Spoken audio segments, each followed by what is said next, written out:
할렐루야.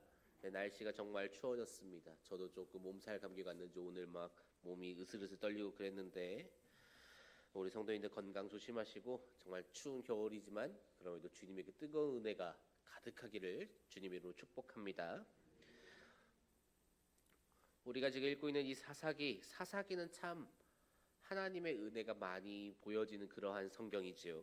억압받는 이스라엘을 위해서 누구를 보내주십니까? 사사를 보내어 주시고 정말 불가능할 것 같은 그러한 상황에서조차도 승리케 하신 그 하나님의 은혜, 그로 말미암아 억압받고 있던 이스라엘이 해방되고 자유를 누리는 참 말로 설명하기 어려운 그런 벅참과 감동이 있었을 시기입니다. 정말 하나님께서 너무나도 이 사사기 말씀을 통해서 이스라엘 백성을 정말 사랑하시고 또 은혜를 베푸신다, 우리가 그것을 많이 느낄 수 있지요. 사사기 오늘 이 말씀을 준비하면서 한 가지 사건이 떠올랐습니다. 2018년도에 있었던 월드컵이 떠올랐어요. 1승 2패로 물론 우리나라는 조별리그 탈락이었지만 이때 우리나라에 눈에 띄는 선수가 한 명 있었습니다. 바로 조현우라는 골키퍼였어요. 축구 경기에서 골키퍼가 눈에 띄는 활약을 했다라는 것, 이것이 결코 좋은 일은 아니지요. 그만큼 수세에 몰렸고 공격진은 눈에 보이지도 않을 정도로 활약이 없었기 때문에 우리나라에서 그 당시 기억나는 선수 하면 무조건 조현우가 1번으로 나오는, 골키퍼가 1번으로 나오는, 참 이거 웃을 수도 없고 울 수도 없는 그러한 때였습니다. 영웅이 등장하는 소설 이 세상에 참 많이 존재합니다. 그 영웅들이 등장하는 그 소설들의 공통점이 있다면 어떠한 것이 있을까요? 영웅이 등장하는 진영이라고 말을 하도 좋고요, 나라여도 좋고요, 세력이어도 좋습니다. 어쨌거나 영웅이 등장하는 쪽은 심히 상태가 좋지 않더라라는 것이지요. 절대 제대로 돌아가지 않아요. 힘을 갖추고 있는 곳도 없습니다. 경쟁력이 있지도 않아요. 그러한 곳에서는 도리어 영웅이라고 부를 만한 자가 나타나지 않습니다. 영웅이 나타나는 곳은 어떤 곳입니까? 경쟁력이 없고 너무나도 나약해서 억압받고 차별받는 그러한 공간, 그러한 곳에서 영웅이 등장하지요. 이스라엘에 사사가 등장합니다. 겉으로 볼 때는 하나님께서 정말 많은 은혜를 주신 것 같아요. 그래서 이스라엘이 감사로 넘쳐 흐를 것 같습니다. 물론 그래야 정상이지요.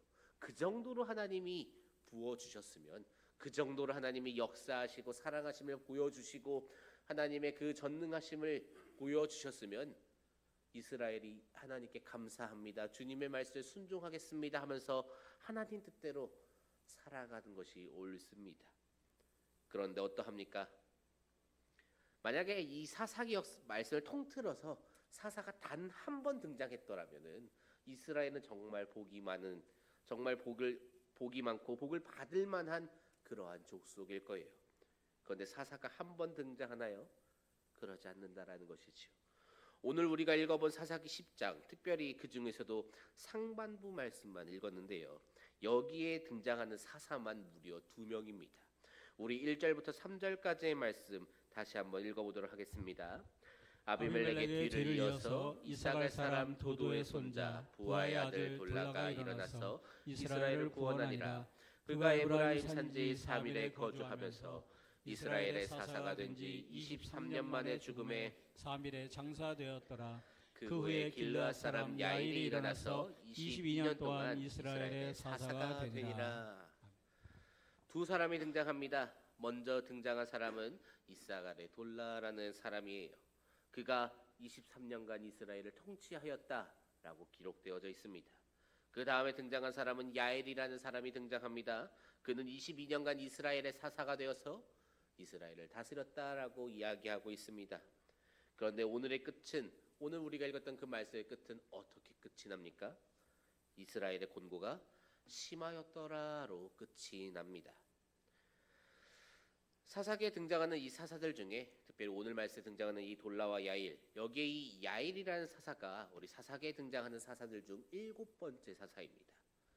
이 사사기가 가지고 있는 한 가지 특징이 존재를 하는데 우리 사사기 3장 11절 말씀 함께 읽어보도록 하겠습니다.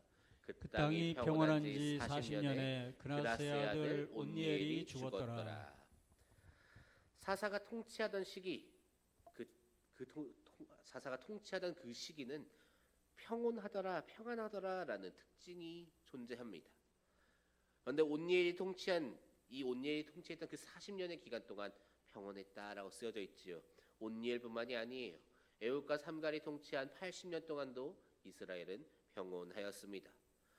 드보라가 통치한 40년도, 그리고 기드온이 통치한 40년도 평온하였습니다. 그리고 그 다음에 오늘 등장한 이 두 사사 각각 43년과 그리고 42년이었죠. 둘이 합치면은 23년과 22년이었죠. 이 5명을 다 합치면은 200년을 훌쩍 넘어갑니다. 그 시간 동안에 하나님께서 이스라엘의 평안을 허락하셨습니다. 결코 짧은 시간이 아니에요. 이 200년이 저 아브라함과 이삭과 야곱 그때부터의 200년을 이야기하느냐, 그것도 아닙니다. 언제부터입니까? 여호수아가 죽고 지도력을 잃은 그 이스라엘의 사사를 보내신 그 이후의 시간입니다. 이전에 하나님이 그렇게 강하게 역사하셨던 그때는 다루고 있지도 않아요.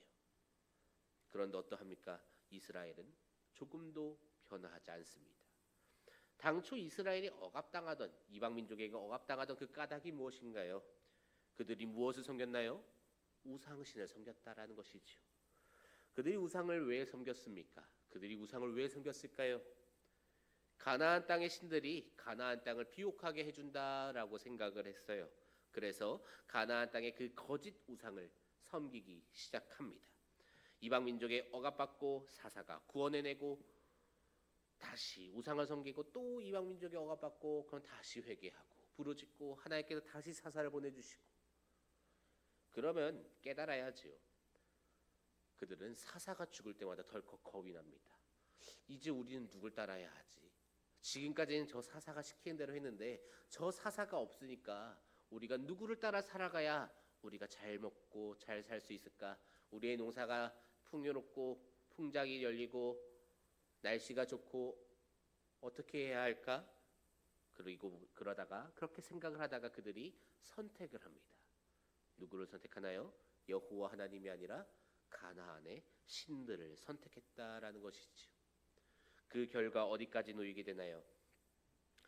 우리 사사기 10장 6절 말씀 우리 함께 읽어보도록 하겠습니다. 이스라엘 자손이 다시 여호와의 목전에 악을 행하여 바알들과 아스타롯과 아람의 신들과 시돈의 신들과 모압의 신들과 암몬 자손의 신들과 블레셋 사람들의 신들을 섬기고 여호와를 버리고 그를 섬기지 아니하므로. 혹시 방금 세어보셨습니까? 등장하는 신이 총 몇 명인지 세어보셨나요? 무려 7신입니다. 7신. 참 많기도 참 많습니다. 이름도 못 외울 것 같아요. 7명의 신, 어디서 저런 신이 나타났을까 곰곰이 생각을 해보면은 우리가 흔히 가나안 7족속이라고 말을 하는 족속들이 있어요. 헷 족속, 기르가스, 아모리, 가나안, 브리스, 히위, 여부스. 가나안의 그 7족속의 우상 전체가 다 한 절 말씀에 들어가고 있습니다. 얼마나 대단한 그러한 민족입니까? 신이 무려 7이나 지켜줘요. 그들을. 굉장히 대단하지요. 어쩌다가 이 이스라엘이 여기까지 타락하게 된 걸까요? 출애굽 때부터 하나님께서 주신 그 수많은 은혜, 그것이 광야에서만 주어진 것입니까? 그렇지 않습니다.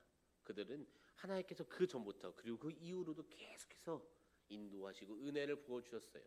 물론 이스라엘 백성들이 참 심부가 못돼서 우리는 일하지 않아도, 우리는 정말 열심히 땅을 갈고 닦지 않아도, 농사를 짓지 않아도, 가축을 키우지 않아도 하나님께서 매일매일 만나와 외출하기로 우리를 먹여주셨으면 좋겠다, 그러한 신 어디 없나 라고 생각했더라면은 정말 이 녀석들이 나쁜 사람들이겠지요. 광야에서도, 그리고 가나안 안에서도, 그리고 이방 민족에 억압받고 있는 그 중에서도 하나님께서 주신 은혜는 너무나도 많았습니다. 그러나 그 은혜를 주신 하나님을 어떻게 합니까? 그들은 버립니다. 그들은 그 하나님을 기억하지 못해요. 새까맣게 잊어버립니다. 다른 것에 시선이 돌아가고 다른 것에 자기의 생각이 팔려요. 그 시간이 지속되니 어떻게 됩니까? 여호와가 누구냐? 그 여호와가 누구냐 도대체? 우리의 농작물들을 풍요롭게 해주더냐? 아니요, 우리가 자손 많이 낳게 해주더냐? 그러지도 못하시는 필요 없다.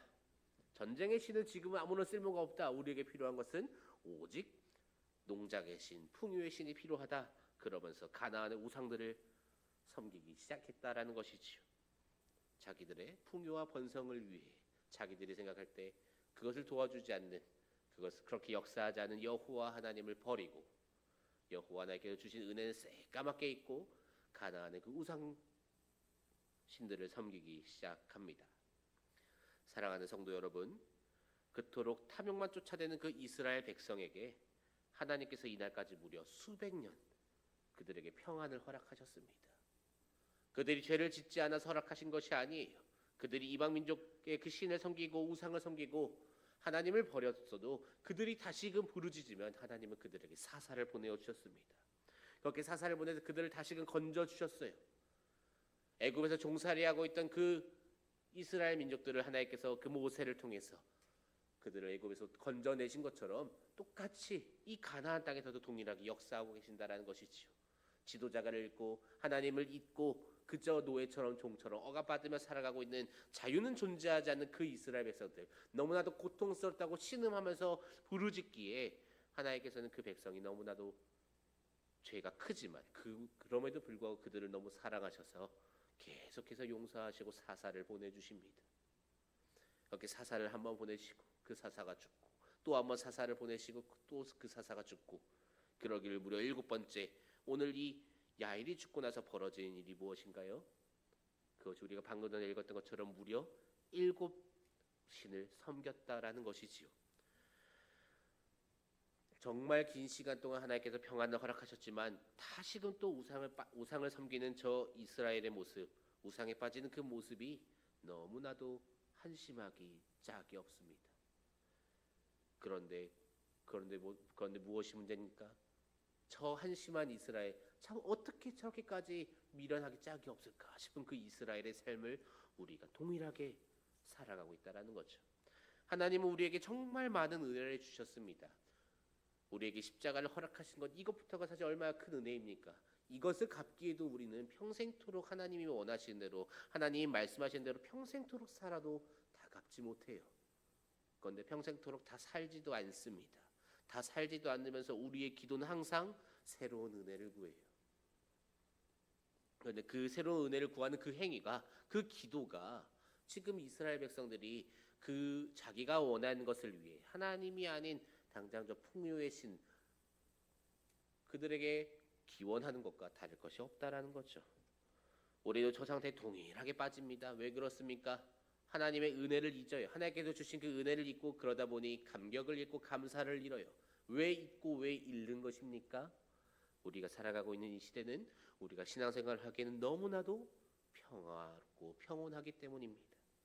신앙생활을 하기에 조금 어려움이 있어야 하나님 앞에 납작 엎드려서 은혜를 구하지, 신앙생활 하는데 정말 아무런 어려움이 없는데 어떻게 은혜를 구하나요? 지금 내가 내 배가 가득하고 내가 등이 따뜻한데 무슨 은혜를 구하겠습니까?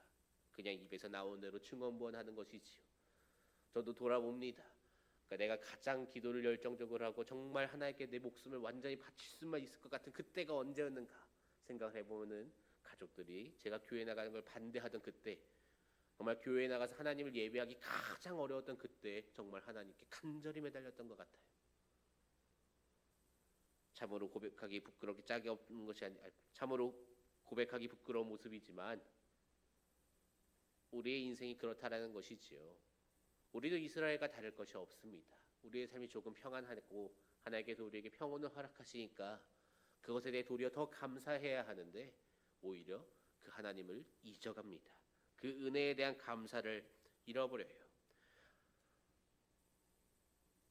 그러면 안 된다라는 것이죠. 우리는 그 은혜를 잊어서는 안 됩니다. 날마다 은혜를 곱씹으며 기억하며 그 은혜에 대해 감사 제목으로 나아가는 것. 그래서 우리가 매일매일 하나님께 감사로 나아가라 이야기하는 것 아니겠습니까?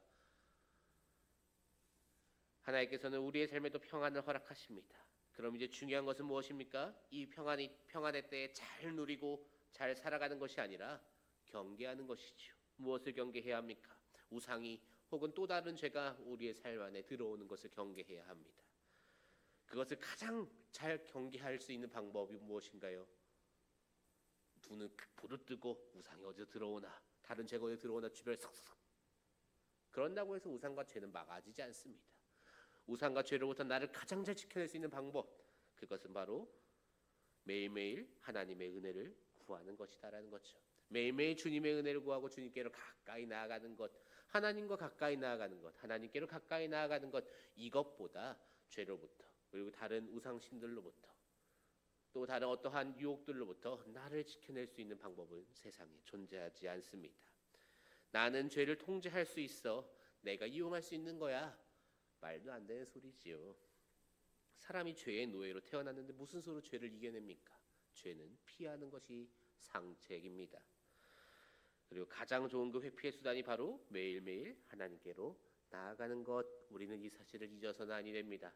하나님께로 매일 나아가는 방법, 그것이 무엇입니까? 그것이 곧 기도고, 그것이 곧 예배고, 그것이 곧 말씀을 묵상하는 것이고 하나님과 교제하는 것이지요. 은혜를 잊고 하나님을 잊고 세상의 가치, 세상의 문화, 그러한 것을 쫓아서 살아가는 것이 아니라 여호와 하나님이라는 그 요새에 숨어서 그 요새에 철저하게 보호를 받으면서 살아갈 수 있기를 소망합니다. 그러기 우린 매일 하나님께로 나아가야 합니다. 하나님의 은혜를 매일매일 구하고, 우리가 만나 외출하기를 구하라는 것이 나는 일하기 싫습니다. 나를 알아서 먹여주십시오. 내게 그 엘리야의 까마귀 내게도 보내주십시오. 왜 엘리야만 차별하십니까? 라고 기도하라는 게 아니지요. 하나님께서 매일매일 주시는 그 은혜를 구하라는 것이지요. 매일매일 그렇게 주님의 은혜를 구해야 합니다. 그렇게 주님께서 주시는 힘과 능력으로 말미암아 하루하루 살아가야 합니다. 나의 힘, 나의 능력, 내가 가지고 있는 어떠한 지식, 내가 가지고 있는 어떠한 기술, 그러한 것에 의지하는 것이 아니라 하나님께서 주시는 말씀, 그 말씀을 의지하고 말씀을 붙들고 하나님께서 내게 무엇이라 명령하시고 무엇이라 말씀하시는가, 내가 어떻게 행동하는 것이, 내가 이러한 상황에서 어떠한 것을 선택하는 것이 우리 주님께서 원하시는 길인가, 그것을 생각하며 하나님께 기도하며 나아가야 한다라는 것이죠. 그렇게 주님께서 주신 힘과 능력으로 말미암아 하루하루 살아가며 승리하시고, 그리고 그 영광은 내가 갖는 것이 아니라 우리 여호와 하나님께 올려드리는 것, 그것이 하나님의 은혜를 잊지 아니하고 하나님께 매일매일 감사로 나아가는 그러한 삶을 살아가는 참된 신자들, 참된 백성들이 살아가는 모습인 줄로 믿습니다. 하나님이 아닌 다른 것에게 나의 마음을 빼앗기는 그 순간이 정말 위험한 순간이다라는 것을 꼭 기억하며, 이스라엘에 그토록 긴 시간 동안 하나님이 평안을 허락하시고 평온을 허락하셨지만 그들은 하나님을 잊고 은혜를 잊었습니다. 저 이스라엘과 같은 삶은 내가 살아가고 있지는 않은가 다시금 되돌아보면서 세상의 것이 아닌 하나님 나라의 것을 소망하면서 오직 하나님만을 바라보면서 그 주님으로 말미암아 기뻐하는, 주님으로 말미암아 만족하는, 그리고 주님께서 주신 은혜로 말미암아 매일매일 감사하며 주님께 더욱더 가까이 나아가시는 저와 우리 성도님들 되시기를 주님의 이름으로 축복합니다. 우리 그러한 마음으로 이 시간 함께